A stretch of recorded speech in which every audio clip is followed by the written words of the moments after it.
আজকে দিনের সবচেয়ে চাঞ্চল্যকর খবর, শেখ হাসিনা এবং তার পরিবারের ব্যাংক হিসাবে ৬৩৫ কোটি টাকা পাওয়া গেছে। শুধু তাই না, তাদের অন্তত ৫টা দেশে বিপুল পরিমাণ সম্পদের তথ্য মিলেছে। আজকে বিকালে এই চাঞ্চল্যকর বোমাটি ফাটিয়েছেন প্রধান উপদেষ্টার প্রেস সচিব শফিকুল আলম। ফরেন সার্ভিস একাডেমিতে তিনি সাংবাদিকদের ব্রিফিং করেছেন। সেখানে ইতিমধ্যেই সবগুলো অনলাইন নিউজ পোর্টালে খবরটি চলে এসেছে। আমি এই মুহূর্তে ডেইলি স্টার কোট করছি। যুক্তরাজ্য সহ ৫ দেশে শেখ হাসিনা ও তার পরিবারের সম্পদের তথ্য।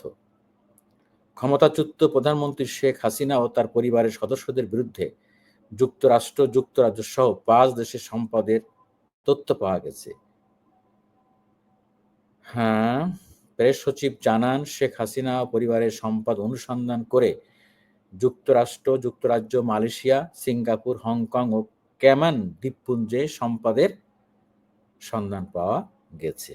এছাড়া তাদের নামে মালয়েশিয়ায় একটি ব্যাংকে রাশিয়ান স্লাশ ফান্ডের অস্তিত্বও মিলেছে। অপরদিকে তাদের বিভিন্ন জনের নামে ১২৪টি ব্যাংক অ্যাকাউন্টে ৬৩৫ কোটি ১৪ লাখ টাকা মিলেছে।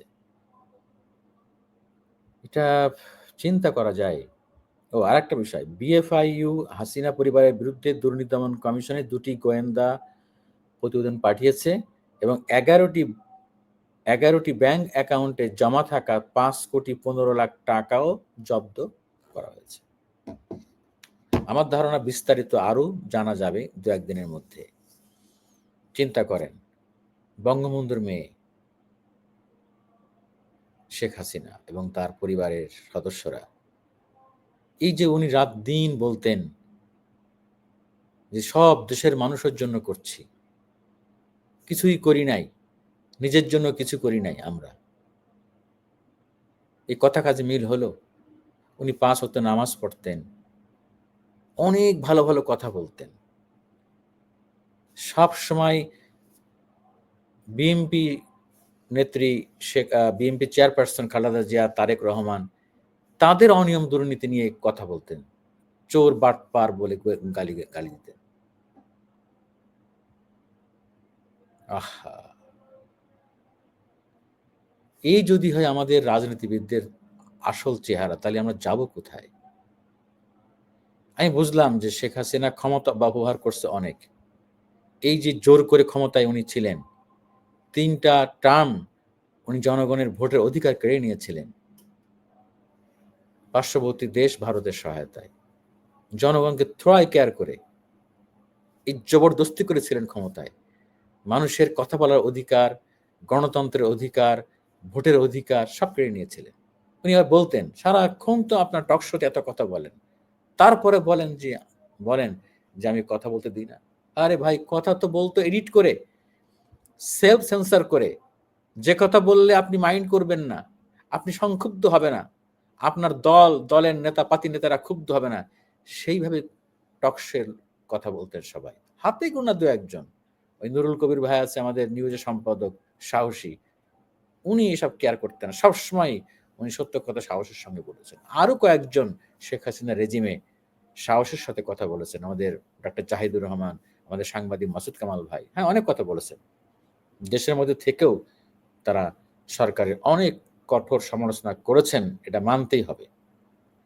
তো আমি এই কথাটা এখন আসি যে এই যদি হয় যে বিভিন্ন দেশে, অন্তত ৫টা দেশে এবং দ্বীপ রাষ্ট্রেও তাদের বিপুল সম্পদের তথ্য বেরিয়ে আসতেছে।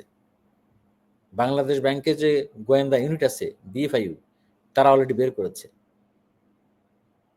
এত বিপুল পরিমাণ টাকা। এরা সারাক্ষণ বলতো যে আমরা কিছুই করি না নিজের জন্য।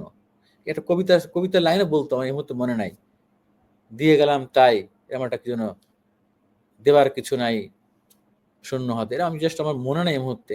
উনি প্রায় জনসভায় বক্তৃতায় কথা বলতেন। আফসোস লাগে যে বাংলাদেশের এত ঐতিহ্যবাহী দল, বাংলাদেশের স্বাধীনতায় সংগ্রামে নেতৃত্ব দানকারী একটি দল, সেই দলের নেতৃস্থানীয় কাণ্ডারীদের যদি এই অবস্থা হয়, তাহলে ভবিষ্যতে যারা আওয়ামী লীগ করতে চান তারা কি বলবেন, তাদের নেতারা কেমন ছিলেন, কি রেফারেন্স দিবেন? সারা জীবন কিন্তু আওয়ামী লীগকে এই দায়, এই দোষ, এই কালিমা, এই সমস্ত ময়লা আবর্জনা বহন করে চলতে হবে ইতিহাসের পাতায় পাতায়। শেষ কথা এটাই বলবো যে আশা করব সরকার আইন অনুযায়ী এই প্রতিটি ঘটনা অনুসন্ধান করবে এবং প্রকৃত সত্য জাতির সামনে তুলে ধরবে। কারা কিভাবে টাকা লুটপাট করেছে, এত সম্পদ তারা কিভাবে করলো, সব যেন বিস্তারিত বেরিয়ে আসে এবং আইন অনুযায়ী এদের প্রত্যেকের বিরুদ্ধে ব্যবস্থা নিতে হবে।